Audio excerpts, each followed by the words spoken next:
Isn't it funny how scripted it feels that Diablo 4 news, along with a release date, had to come out shortly after the fiasco that is Diablo Immortal just having launched, as if Blizzard is deliberately trying to redirect the general public and the media's attention from some of the latter's glaring problems? But even Diablo 4 itself may not be as innocent as it seems, especially with monetization practices in games not only getting more extreme and manipulative, but also with average acceptable practices seemingly shifting towards more and higher spending. So in this video, I will lay out how I think it's highly likely that Diablo 4 will monetize its game, evidenced by what Blizzard has concretely announced, and supported by what they have been doing and are planning on monetizing other games like Overwatch 2, World of Warcraft, and even Microsoft games like Halo Infinite, seeing as Activision Blizzard will be merged into Microsoft. Now with that, let's start with what we already know that has been confirmed by Blizzard. So first, and perhaps the most obvious, is that the game will ship with a box price as opposed to being free to play. And this has been indeed confirmed, in case it wasn't obvious enough, by the director of the Diablo franchise at Blizzard, Rod Ferguson, tweeting that, quote unquote, "To be clear, D4 is a full price game built for PC, PS, Xbox audiences. We are committed to delivering an incredible breadth of content after launch for years to come, anchored around optional cosmetic items and full story-driven expansions. More details soon." Now this could actually be nothing as well, but it's very interesting how he uses the word anchored around cosmetic items and full story-driven expansions, as if there could actually be other types of things that they offered in terms of monetization, right? But let's actually revisit this, along with some other statements that could actually corroborate this. First, diving into how purchasing the game itself could actually have a lot more nuance, especially considering what Blizzard has been doing lately with games like World of Warcraft and even Overwatch. There will definitely not only be a base version of the game that players can purchase, but also a collector's edition, as in a physical version of the collector's edition. And then on top of that, there will also be a digital collector's, and if some of the other Blizzard games are any indication, there will likely be some sort of deluxe collector's edition or even multiple of those as well. And in addition to that, the pricing for games in general has sort of been edging higher as well. But to be fair, so has the budget for developing games, right? And I would argue that the budget aspect of it has actually been significantly increased compared to, or a lot more than, the actual pricing increase of these games, right? But that's when, and perhaps that's why, a lot of these developers are looking for additional ways to monetize games or different types of models to monetize games to better make up for the increased developmental costs and budgets that go into creating each, say, AAA title. Personally, I'm mostly okay with the prices of games going up, as long as the budget that goes into it, I feel, reflects accurately the increased amount of fun and better experience that I'm getting as a result. However, one perhaps disconcerting trend is that these gaming companies seem to be trying to squeeze more money out of their players, in some cases as much as they can, right? In addition to increasing the costs of purchasing these games, they're actually looking for other ways to monetize their games. Now, trying to be a bit more fair and playing devil's advocate, not only for the business side, but also the consumer side, I do think that increasing the prices of the games outright is more of a red flag and a more obvious reason for people to not want to purchase a game, right? And thus, again, with budgets of developing games increasing a lot more than, say, the prices of these games themselves, the reason is that if the prices of these games go up, people are a lot more adverse to it, and thus this sort of, in a way, incentivizes companies to monetize their games and seek out different models for monetization that are perhaps less transparent, but also that people might actually be more accepting of as well. There's certainly a spectrum of how ethical or fair a monetization practice is. For example, with games that are just outright trying to bank on people's psychological vulnerabilities, like Diablo Immortal, for example. And on the other hand, there definitely are some other monetization practices that do seem a lot more fair, like, say, in Path of Exile. It seems to be the consensus that, relatively speaking, their monetization models are a lot more fair. But at the very least, game developers have to make enough money to be able to incentivize them to keep making games and more games, or perhaps improve upon existing games, right? I would say this is the baseline at which games should be monetized, or like the bare minimum that it should be, right? Which could still be a gray area in and of itself, and it sort of extends into different discussion points and issues regarding things like developer salaries, how much of the profits go into their salaries and things like that.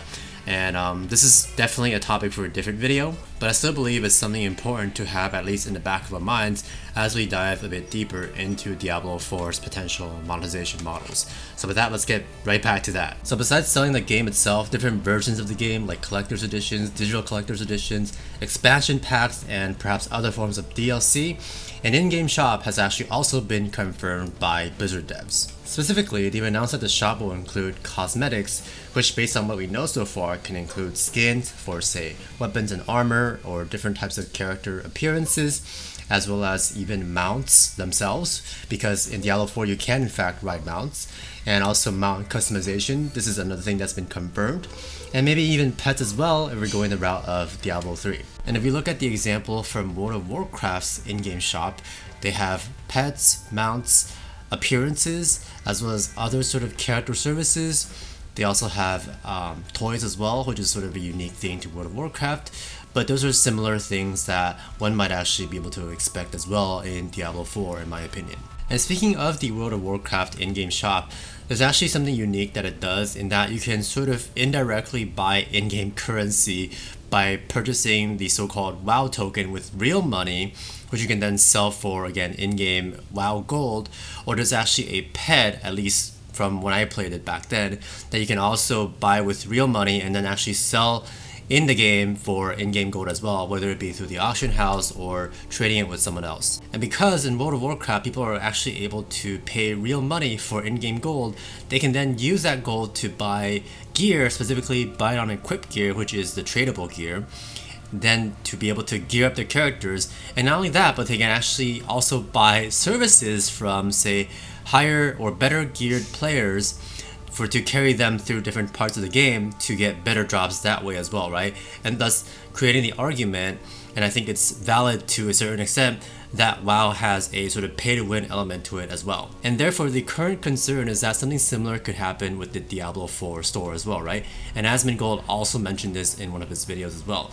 And it's that, again, if you're able to buy, for example, certain cosmetic items like, say, mountain equipment that are actually tradable within the game, you can then by extension pay real money to buy these cosmetics to then sell for in-game currency in the game, or even trade it for things like gear or services like carries and so on and so forth. Personally though, I don't actually think this will happen, as Blizzard doesn't really have enough goodwill, so to speak, to go around to doing this type of thing, as especially since they already have Diablo Immortal, which is pay to win in and of itself, right, and catering to that sort of audience, so to speak. And on the other hand, something arguably good that came out of Blizzard making this WoW token system is that they actually made it a lot harder for third parties to sell in-game gold, essentially, right, by providing a channel themselves. And something similar can also be said for the Diablo 3 auction house when that game first came out, right? Although there's definitely, in my opinion, a lot more problems with it than merits. And again, even though I don't think Blizzard will do this for the Diablo 4 shop, something that I do think that they will definitely try to do is think of a way to, again, combat third-party selling and or introduce their own way of sort of controlling that via, for example, having some type of gear be bind on pickup instead of just bind on equip, having a mixture of that, for example. Now for some examples from other arguably very successful games, Diablo 2 and Path of Exile, these do actually see a lot of third-party websites and, say, gold or gear sellers, right? Because gear is actually absolutely tradable. There's no real restrictions to them, to my knowledge. So you can absolutely buy gear for real money, or things like forum gold, right? In the case of D2JSP, the website, from these are all third parties, right, for these games. So my hope is that Blizzard does something similar to these games and sticks to mostly unrestricted trading, because that, in my opinion, makes these types of ARPGs a lot more fun and is one of the reasons that people really enjoy them. But perhaps they can introduce some kind of twist, for instance, by making some of the items, maybe some of the more higher end gear or specific items, buy it on pickup, as in you can't trade those, like in World of Warcraft for example. Some of the gear, especially like less powerful gear, sort of progression gear, is tradable, but the top end gear from raids and stuff is not. And some other things that they can do, such as making an in-game trading post to make it convenient for people to use the game itself or its own systems to post trades and message each other instead of using a third party for that. Anyhow, coming back to what else the shop could potentially sell, if World of Warcraft is any indication, and even Path of Exile, we could maybe see some quote-unquote convenience perks like stash tabs, or rather additional stash tabs, right? And with, say, expansion sets raising the level cap, maybe even things like level boosts, but nothing, hopefully, that'll directly translate to player power, right? But more so just convenience and quality of life perks, if you will. Now, if we take a quick look at some of the tweets put out by the top dogs of Diablo 4, again, they do say that the shop is going to be based around cosmetics, whatever that means, right? So they will use words like built around and anchored around. And also, besides that, there was a very recent, which has since been taken down, maybe the role is filled, but there was actually a job opening for somebody to manage the Diablo 4 store, which doesn't actually mention cosmetics specifically, but rather some other more generic things about the shop. They did mention seasonal content though, which I do want to get into, so that's very interesting. There would definitely be new offerings periodically, right? Whether or not they're just purely cosmetic. In terms of seasonal releases though, it has also been officially confirmed, albeit a while ago, that there will be so-called seasons or ladder seasons like in Diablo 2 or Path of Exile, right? Where players and characters start anew every new season with new types of gameplay, new gear to play around with, and new builds, right?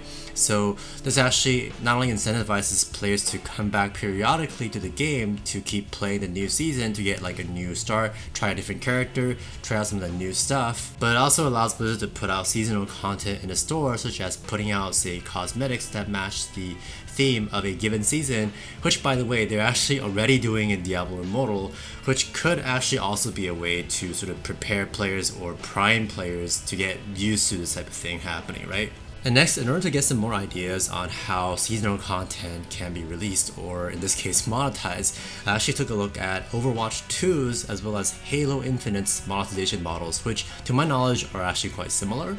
And what they do is, for example, in Overwatch 2, they're actually doing away with loot boxes, surprise surprise, and then switching over to a more of a live service model, which I believe the term has been thrown around for Diablo 4 as well, which in this case of Overwatch 2 is having a battle pass per season, however long that season or each season is, and then also having an in-game shop where you use currencies to purchase cosmetics. And I believe the monetization of Halo Infinite is very similar as well. And again, I bring up Halo Infinite because it is a Microsoft game which Activision Blizzard will actually be absorbed into Microsoft as soon as next year, right? So there's definitely a possibility that these companies are actually getting ideas from each other, right? And that they'll actually end up having similar monetization models moving forward. However, I don't actually think there will be a battle pass in Diablo 4 like in Diablo Immortal, as well as in Overwatch and Halo Infinite, because it just doesn't work as well for a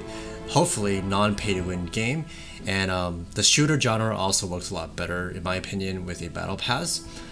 But in Diablo 4, and this is confirmed, there will be so-called ladder seasons for sure, right? And thus opportunities, so to speak, for Blizzard to monetize that, given each season will have its own theme and different types of gameplay and so on and so forth, right? And so in other words, while there won't necessarily be something called a battle pass by name, there will still likely be ways that Blizzard will try to monetize players seasonally. And that is the extent that I believe Blizzard will monetize Diablo 4, based on my current research and what we know so far for sure.